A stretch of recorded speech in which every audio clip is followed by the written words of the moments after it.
Good morning and welcome to day 4 of the Freaked Out to Fearless Puppy Challenge with me, Mira Puppins. I hope you're enjoying the challenge so far. We have covered quite a lot of information in tomorrow's video, as well as answering some questions that have come in throughout the challenge. I will be doing a recap as well, so if you're feeling a bit like, oh my gosh, I need some time to catch up with everything, tomorrow's video will be a great way of catching up with everything that we've done so far. But in today's challenge video, I want to kick off with something that's really important, really close to my heart, and that will also help to transform your puppy, not just from freaked out to fearless, but it will also help you to build and develop your relationship with your puppy, especially if they're nervous, anxious, or a little bit shy, or a little bit lungy, barky, growly when there's new people around, or dogs that we don't like. But just generally speaking, this will be a really good sort of general training to take home with you. And to start practicing. Now, you might think this seems too simple. You might think this is too easy. It's too good to be true. Now, let me be honest with you. Puppy training, dog training doesn't need to be difficult. I don't need to ask you to sacrifice 4 hours of your day and dedicate it exclusively to training your puppy. Life is busy. You're busy. You've got other things going on. The training that you need to do with your puppy needs to be fun and effective. Also needs to be functional as well. So we're thinking about things that will actually help improve your relationship with your puppy and the quality of your pup's life as well. I'm not asking you to do things for the sake of them, because that would just be pretty pointless and also really boring. So without wasting any further time, let me get stuck straight in with number 1. I'm going to share my 3 top tips with you today for building confidence and resilience in your puppy. The first one is the power of choice. That's right, choices. Think about it. On a day-to-day basis, how many things does your puppy get to choose for themselves? Guessing not very many, because I'm assuming that you're the one who decides what time they eat, what time they go to bed, where they sleep, which toys they have, which walks they go on, what time they go out, who they play with, what they're allowed and not allowed to do in the house. Am I right here? So when you leave the house with your puppy for a walk, you might be thinking, right, we're going to go here today, or we're going to do this today, or we've got 20 minutes today. Does your puppy get to choose in their day-to-day lives, sort of what they want to do?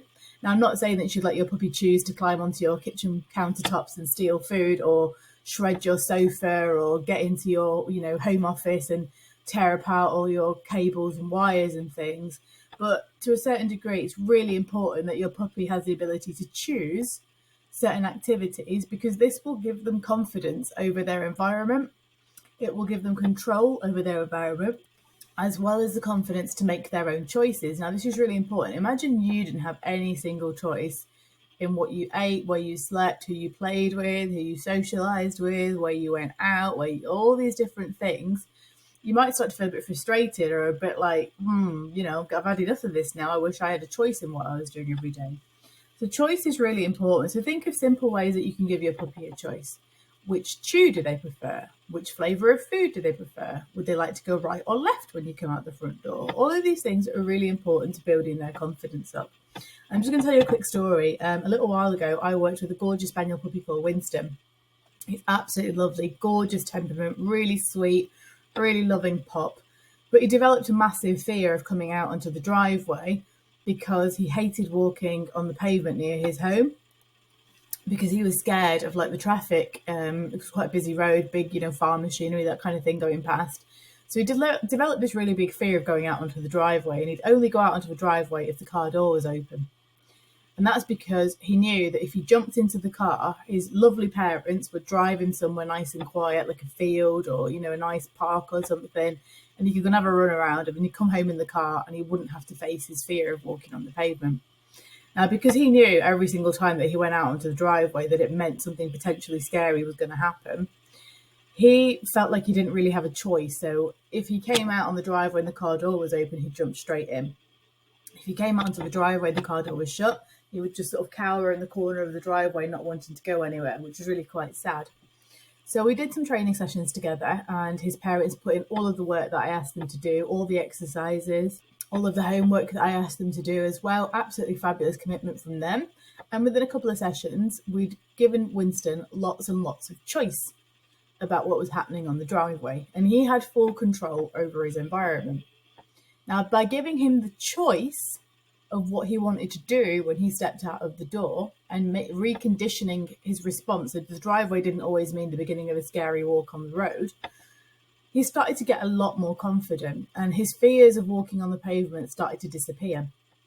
And I'm really pleased to say that I spoke to Winston's owners recently, and they said he's absolutely fine now. He loves his walks. He goes on the pavement. He walks with other pups, walks with their friends. He's absolutely fine. He's totally conquered his fear of walking on the pavement, and he's just doing brilliantly, which is amazing to hear. Now, we didn't do any kind of hocus pocus magic here. What we did was give him choice. And it's really, really important that you do this in your pup's day-to-day life as well. Not just because they're scared of something and you want them to get over that fear, because it's really empowering when you give your puppy choices. So that is tip number one. Give your puppy more choices. Obviously reasonable, safe choices. I'm not saying, let them choose whether they want to counter surf or jump all over the sofa and shred it all apart. Be sensible in your choices, but give them the opportunity to make some decisions themselves. The second thing I want you to do to help them build their confidence is to teach them new stuff. When was the last time you learned something new? And when you mastered it, you felt really confident and really proud of yourself. It could be something that you did at work. It could be something in your personal life, like a new skill. Maybe you're learning a new language, or you're learning a new craft or something like that. Whatever it is, I'm assuming that when you learned it, you actually thought, you know what, I feel really, really good now. I can do this. I've got this. And it gives you that confidence boost. Same things with puppies. Teach them something new. Let them figure something out on their own, and then watch them become more confident. I do this a lot in my private socialization walks with puppies. Walks aren't just physical exercise when you come out with me. There's a lot more going on to a walk than just getting from A to B.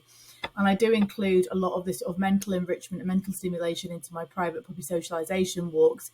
And it's a really good way for puppies to build their confidence in a real life environment. So I want you to have a think about the things that your puppy enjoys. Maybe they really like solving puzzles. Maybe they like climbing on trees or benches or something like that. And they like to balance and pose and, think about their own body awareness. It makes them feel really good because they've learned a new skill. And they're able to, you can cue them to safely jump up onto something and get them to balance and pose there. I call it parkour. You may have seen some of my pictures on Instagram of some of my puppies doing this. Obviously, if you have a very young puppy, you don't want them jumping up on stuff just because their joints are really soft and fragile. But if your puppy's a little bit older, nearly fully grown now, something that you can try with them. It doesn't always have to be physical, what you're giving them to do. You could be teaching them a new trick, for example. This is a great way of building their confidence as well. So have a little think about what your puppy enjoys and think about how you could teach them something new that relates to what they enjoy, okay? And I'd love to hear your ideas as well. The more creative, the better. But again, we don't need to reinvent the wheel here. Anything you can think of that your puppy would enjoy that's new to them is going to help them build their confidence. And then finally, number 3, and you might laugh at me for this one because you think, oh, we already do that anyway. Play more with your puppy.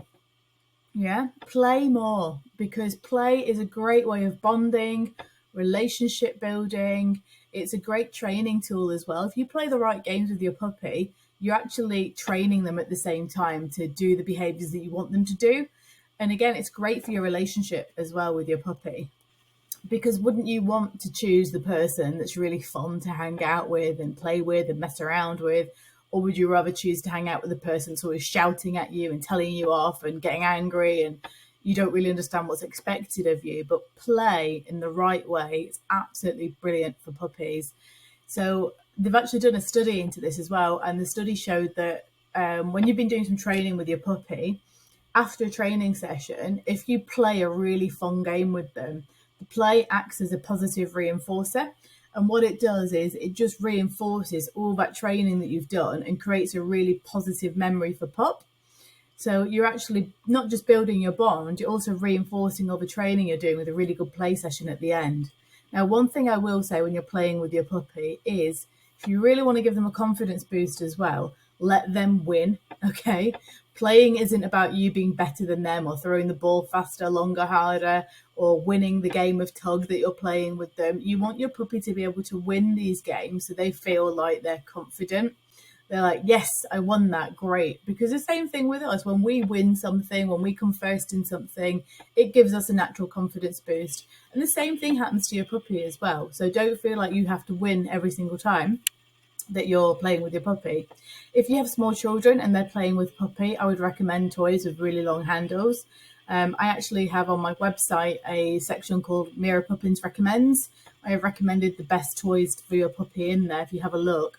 But if your small children are playing with your puppy, make sure they're to supervise, because puppies can be a bit jumpy, a bit bitey, a bit nippy, and obviously you don't want any accidents. So those are my top three ways of building confidence and resilience in your puppy, especially if you have a nervous, anxious, or fearful puppy as well. And all these three ways could be a great way of offsetting some stress as well from sort of fireworks season coming up, especially when the weather's not so great as well, and they might be feeling a little bit bored, a little bit pent up, like, they've got extra energy to burn. So just to recap, top three tips. Number one, the power of choice. Give your puppy more choices, help them feel confident and independent. Number two, teach them something new. Give them more mental stimulation, teach them a new trick, let them master something, okay? And that will help them feel more confident because they've just solved something on their own, and that's a really good confidence boost. And number three, play more. Play is often really underrated when it comes to training. When you're playing with your puppy, if it's with small children as well, make sure the kids are supervised, make sure puppy is supervised. Never leave your puppy unsupervised with toys for obvious reasons. And let your puppy win when you're playing together. That's really important for their confidence as well. So I'm going to leave that here. I'm going to try and keep this under 15 minutes today. Any questions, let me know. You know where to find me. I'm at mirapoppins@gmail.com, or you can contact me via the website, which is mirapoppins.co.uk. If you have any questions, I will be answering them in tomorrow's video. So you can email those through, comment on the video, send me a message, send me a comment on social media. If you message me on social media, it'll probably get lost somewhere. So tomorrow I'm going to be recapping everything that we've done so far in the challenge. I want to hear how it's helped your puppy, what changes you've been making, any questions, feedback, comments, all of it is welcome. Remember, this training is for you, not for me. So in order to make the most of it, your feedback is really, really helpful.